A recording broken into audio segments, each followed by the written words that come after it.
আসসালামু আলাইকুম। সংবাদে আপনাদের সবাইকে স্বাগত জানাচ্ছি। আমি ফিরোজ তোহা। শুরুতেই সংবাদ শিরোনাম। বাংলাদেশের সর্বশেষ গুরুত্বপূর্ণ আপডেট সংবাদে আপনাকে স্বাগত। শুরুতেই সংবাদ শিরোনাম, পরে বিস্তারিত। শুরুতেই জানিয়ে দিব, চট্টগ্রামে দুই কলেজের শিক্ষার্থীদের মধ্যে ব্যাপক সংঘর্ষ। চট্টগ্রাম নগরের ওমরগনি এমইএস কলেজ এবং ইস্পাহানী পাবলিক স্কুল অ্যান্ড কলেজের শিক্ষার্থীদের মধ্যে সংঘর্ষের ঘটনা ঘটেছে। এ সময় দুই পক্ষ ইটপাটকেল নিক্ষেপ করে পরিস্থিতি নিয়ন্ত্রণে পুলিশ ও সেনাবাহিনী অবস্থান নিয়েছে। এলাকায় উত্তেজনাকর পরিস্থিতি বিরাজ করছে। এরপর জানিয়ে দিব, রক্কাটা নিয়ে ঢাবি শিবির সেক্রেটারির জবাব। রক্কাটা অভিযোগ নিয়ে মুখ খুললেন ঢাকা বিশ্ববিদ্যালয়ের ঢাবি শাখা ছাত্র শিবিরের সেক্রেটারি এস এম ফরহাদ। ২৬শে সেপ্টেম্বর দুপুর ৩টার দিকে ঢাবির টিএসসিতে সাংবাদিকদের সঙ্গে আলাপকালে সব কথা বলেন তিনি। এবারে জানাবো, আমি নির্বাচন করব না বললেন ডক্টর ইউনূস। বর্তমান যুক্তরাষ্ট্রে অবস্থান করছেন বাংলাদেশের অন্তর্বর্তীকালীন সরকারের প্রধান উপদেষ্টা ডক্টর মোহাম্মদ ইউনূস। উদ্দেশ্য, জাতিসংঘের সাধারণ পরিষদ অধিবেশনে যোগদান। এই অধিবেশনের ফাঁকে তিনি বিশ্ব নেতাদের সঙ্গে বৈঠক করেছেন, যোগদান করেছেন নানান অনুষ্ঠানেও। অনুষ্ঠানের এক পর্যায়ে সাংবাদিকেরা ডক্টর ইউনূসের কাছে জিজ্ঞেস করেন, আপনি কি নির্বাচন করবেন আগামীতে? জবাবে ডক্টর ইউনূস বলেন, আমি নির্বাচন করব না। এবারে জানাবো, রাতের বেলা না ঘুমিয়ে ছাত্রীদের আপত্তিকর ছবি এবং ভিডিও পাঠাতেন রাবি শিক্ষক মনিরুদ্দিন। রাজশাহী বিশ্ববিদ্যালয় রাবি চারুকলা অনুষদের গ্রাফিক ডিজাইন, কারুশিল্প এবং শিল্পকলার ইতিহাস বিভাগের সহযোগী অধ্যাপক ডক্টর মনিরুদ্দিন আহমেদের বিরুদ্ধে যৌন হয়রানি, ক্লাস পরীক্ষা ও খাতা দেখায় অনিয়ম, শিক্ষার্থীদের ফেল করানোর ভয় দেখিয়ে তাদেরকে শারীরিক নির্যাতন ইত্যাদি অভিযোগ উঠেছে। গভীর রাতে নারী শিক্ষার্থীদের ভিডিও কল এবং মেসেজ দিয়ে বিরক্ত করতেন এবং অশালীন ছবি ও ভিডিও পাঠানোর কিছু ডকুমেন্টস প্রতিবেদকের হাতে এসেছে। এ বিষয়ে গুরুত্বপূর্ণ সংবাদ জানাবো বন্ধুরা, সঙ্গেই থাকুন। এবারে জানাবো, আওয়ামী লীগকে ১০ বছর নির্বাচন থেকে দূরে রাখা নিয়ে হানিফের বিবৃতি। সম্প্রতি সময় নির্বাচন ব্যবস্থা সংস্কার কমিশনের প্রধান বদিউল আলম মজুমদারের দেয়া বক্তব্য এবং আওয়ামী লীগকে রাজনীতি থেকে ১০ বছর দূরে রাখার বিষয়ে তীব্র নিন্দা জানিয়ে বিবৃতি দিয়েছেন আওয়ামী লীগের যুগ্ম সাধারণ সম্পাদক মাহবুল আলম হানিফ। এবং সর্বশেষ জানিয়ে দিব, প্রথম চালান ভারত গেল ১৮ টন ইলিশ। অবশেষে ভারতে গেল বাংলাদেশি রূপালী ইলিশ। ২,৪২০ মেট্রিক টন ইলিশ রপ্তানির প্রথম চালান ভারতে গেল ১৮ মেট্রিক টন ১৮,০০০ কেজি ইলিশ মাছ। এগুলো ৬টি ট্রাকে করে পৌঁছেছে বেনাপোল বন্দরে। পরে ওই মাছের মান পরীক্ষার পর আজ বৃহস্পতিবার বেলা ৩টার দিকে দেয়া হয় ভারতে যার অনুমতি। প্রতি কেজি মাছের রপ্তানি মূল্য পড়ছে $10 যা বাংলাদেশি টাকায় পড়েছে প্রায় ১২০০ টাকা করে। প্রিয় দর্শক, এর আগে ২৪শে সেপ্টেম্বর ৪৯ জন রপ্তানিকারককে ২,৪২০ টন ইলিশ রপ্তানির ছাড়পত্র দেয় বাংলাদেশ সরকার। এতক্ষণ শুনছিলেন সংবাদ শিরোনাম, এবারে বিস্তারিত। তবে তার আগে বন্ধুরা, অনুরোধ থাকবে এই সংবাদটিতে একটি লাইক দিন। এই চ্যানেলে আপনি নতুন হয়ে থাকলে আমাদের সংবাদটি দেখতে দেখতে চ্যানেলটি সাবস্ক্রাইব করে রাখুন। কমেন্ট করে আপনার মূল্যবান মতামত জানিয়ে দিন বন্ধুরা, আপনি বিশ্বের কোন দেশ থেকে বা বাংলাদেশের কোন স্থান থেকে আমাদের সংবাদটি দেখছেন এবং শুনছেন। এবারে বিস্তারিত। চট্টগ্রামে দুই কলেজের শিক্ষার্থীদের মধ্যে সংঘর্ষ। চট্টগ্রাম নগরের ওমরগনি এমইএস কলেজ এবং ইস্পাহানী পাবলিক স্কুল অ্যান্ড কলেজের শিক্ষার্থীদের মধ্যে সংঘর্ষের ঘটনা ঘটেছে। এ সময় দুই পক্ষ ইটপাটকেল নিক্ষেপ করে পরিস্থিতি নিয়ন্ত্রণে সেনাবাহিনী এবং পুলিশ সদস্যরা কাজ করছে। আজ বৃহস্পতিবার ২৬শে সেপ্টেম্বর দুপুর ১২টার দিকে নগরের জাকির হোসেন সড়কে দুই প্রতিষ্ঠানের ক্যাম্পাস চত্বরে এই ঘটনা ঘটে। দুটি শিক্ষা প্রতিষ্ঠানই পাশাপাশি।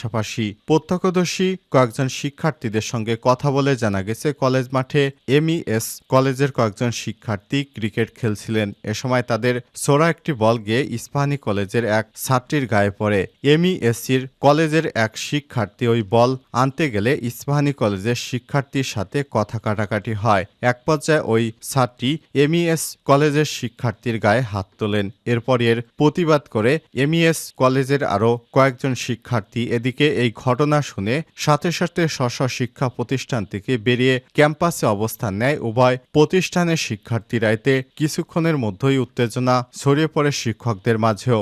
একজন শিক্ষক বলেন, ইস্পাহানি স্কুল ও কলেজের কয়েকজন শিক্ষক এসে শিক্ষার্থীদের মারধর করছে না।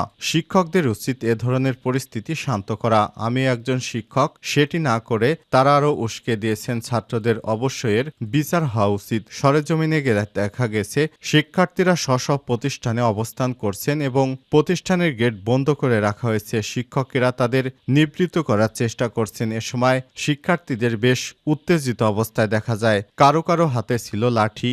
উভয় কলেজের শিক্ষার্থীদেরকে বিচার চেয়ে স্লোগান দিতে দেখা যায়। তাদের মাঝখানে পুলিশ এবং সেনাবাহিনী সতর্ক অবস্থানে রয়েছে। উল্লেখ্য, এর আগেও বিভিন্ন সময় তুচ্ছ ঘটনাকে কেন্দ্র করে দুই কলেজের শিক্ষার্থীদের মধ্যে মারামারির বেশ কয়েকটি ঘটনাও ঘটেছে। রক কাটা নিয়ে ঢাবি শিবির সেক্রেটারির জবাব। রক কাটা অভিযোগ নিয়ে মুখ খুললেন ঢাকা বিশ্ববিদ্যালয় ঢাবি শাখা ছাত্র শিবিরের সেক্রেটারি SM ফরহাদ। বৃহস্পতিবার 26শে সেপ্টেম্বর দুপুর 3টার দিকে ঢাবির TSC-তে সাংবাদিক সম্মেলনে তিনি এসব কথা বলেন। সাংবাদিক সম্মেলনে ফরহাদ বলেন, বিশ্ববিদ্যালয় কোনো বিষয়ে কাউকে হ্যাঁ বা না বলে অথরিটি 3 জনের, সিনেট, সিন্ডিকেট এবং একাডেমিক কাউন্সিলে। এ তিনটির বাহিরে বিশ্ববিদ্যালয়ে আর কোনো অথরিটি হ্যাঁ বা না বলার অধিকার রাখে না। আর ছাত্র শিবির যাতে নিয়মতান্ত্রিক রাজনীতি করে সেখানে এই প্রশ্ন কখনোই আসবে না।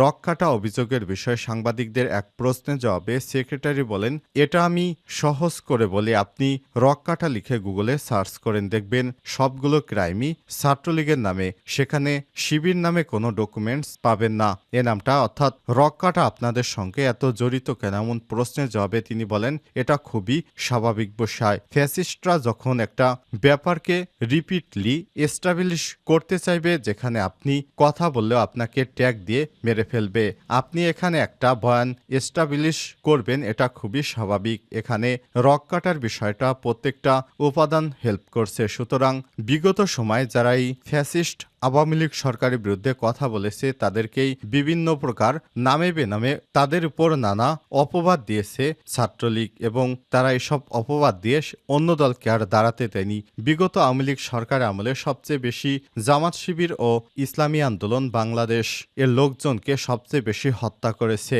এর মধ্যে ছাত্র শিবিরকে তারা নানা ট্যাগ দিয়ে হত্যা করত, অর্থাৎ বিনা দোষে তো কাউকে হত্যা করা যায় না। তারা নানা রকম অপবাদ দিয়ে তারপর ছাত্র শিবিরের উপর সন্ত্রাসী বাহিনী লেলিয়ে দিত। আমি নির্বাচন করব না, ডক্টর ইউনূস। বর্তমান যুক্তরাষ্ট্রে অবস্থান করছেন বাংলাদেশের অন্তর্বর্তীকালীন সরকারের প্রধান উপদেষ্টা ডক্টর মোহাম্মদ ইউনূস। উদ্দেশ্য জাতিসংঘের সাধারণ পরিষদ অধিবেশনে যোগদান। এই অধিবেশনের ফাঁকে তিনি বিশ্ব নেতাদের সঙ্গে বৈঠক করেছেন, যোগ দিয়েছেন নানান অনুষ্ঠানেও। স্থানীয় সময় আজ মঙ্গলবার এমন একটি অনুষ্ঠানে অংশ নেন ডক্টর ইউনূস। অনুষ্ঠানটির নাম ক্লাইমেট ফরওয়ার্ড। আয়োজক মার্কিন সংবাদ মাধ্যম নিউ ইয়র্ক টাইমস, যেখানে দীর্ঘ 25 মিনিট কথা বলেন এই নোবেল বিজয়ী অর্থনীতিবিদ। কথা প্রসঙ্গে তিনি উঠে আসে বাংলাদেশের নির্বাচনের বিষয়, বাদ যায়নি গণঅভ্যুত্থান সাবেক প্রধানমন্ত্রী শেখ হাসিনার বিচারের বিষয়েও। অনুষ্ঠান শেষ দিকে সঞ্চালক ডক্টর ইউনূসের কাছে জানতে চান তার নিজের নির্বাচন করার কোনো সম্ভাবনা আছে কি। জবাবে প্রধান উপদেষ্টা বলেন, আমাকে দেখে কি আপনার মনে হয় আমি নির্বাচন করব? আমি নির্বাচন করব না। নির্বাচন আয়োজন নিয়ে প্রশ্ন করা হলে শান্তিতে নোবেল বিজয়ী অর্থনীতিবিদ ডক্টর ইউনূস জানান, সাবেক স্বৈরাচারী সরকার বিচার বিভাগ, পুলিশ, নির্বাচন কমিশন সহ দেশের সব ব্যবস্থা নষ্ট করে দিয়েছে। এগুলোই সংস্কার করা হচ্ছে আমার কাজ। আমি এই বাংলাদেশকে সংস্কারের কাজে হাত দিয়েছি, এর সম্পূর্ণ কাজ আমি করব।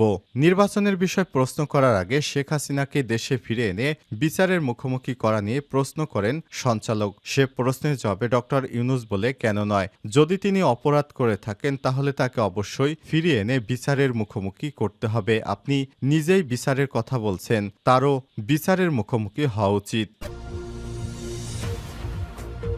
রাতে না ঘুমিয়ে ছাত্রীদের আপত্তিকর ছবি এবং ভিডিও পাঠাতেন রাবি শিক্ষক মনিরুদ্দিন। রাজশাহী বিশ্ববিদ্যালয়ের রাবি চারুকলা অনুষদের গ্রাফিক ডিজাইন এবং কারুশিল্প ও শিল্পকলার ইতিহাস বিভাগের সহকারী অধ্যাপক ডক্টর মনিরুদ্দিন আহমেদের বিরুদ্ধে যৌন হয়রানি, ক্লাস পরীক্ষা ও খাতা দেখায় অনিয়ম, শিক্ষার্থীদের ফেল করানোর ভয় দেখানো সহ মানসিক ও শারীরিক নির্যাতনের অভিযোগ উঠেছে। গভীর রাতে নারী শিক্ষার্থীদের ভিডিও কল এবং মেসেজ দিয়ে বিরক্ত করতেন। অশালীন ছবি এবং ভিডিও পাঠানোর কিছু ডকুমেন্টস এই প্রতিবেদকের হাতে এসেছে। বিশ্ববিদ্যালয় উপাচার্যের কাছে শিক্ষক স্থায়ী বহিষ্কারের দাবি জানিয়েছে বিভাগটির শিক্ষার্থীরা। অভিযোগপত্রে তারা উল্লেখ করেছেন তিনি বিবাহিত ছাত্রীদের সঙ্গে ব্যক্তিগত জীবনের আলাপ, স্বামীর সঙ্গে সম্পর্ক কেমন বিস্তারিত জানতে চেয়ে অশ্লীল বিভিন্ন বিষয় টেনে নিয়ে আসতেন। কোনো ছাত্রী যদি দাম্পত্য জীবন খারাপ থাকতো, অর্থাৎ তার স্বামীর সঙ্গে সম্পর্ক খারাপ থাকতো, এই সুযোগে ওই শিক্ষার্থীকে কুপ্রস্তাব দিতেন ওই শিক্ষক। তিনি নারী শিক্ষার্থীদের ডেস্কের ভেতরে গিয়ে তার গায়ে হাত ঘেঁষে দাঁড়িয়ে সাইন নিতে বাধ্য করতেন। নারী শিক্ষার্থীদের আন্ডার গার্মেন্টস নিয়ে কুরুচিপূর্ণ মন্তব্য করতেন। এছাড়াও পেশাগত ক্ষমতা ব্যবহার করে তিনি একাধিক শিক্ষার্থীকে সম্পর্ক স্থাপনের প্রস্তাব দিতেন বলে অভিযোগপত্রে উল্লেখ করেছে শিক্ষার্থীরা।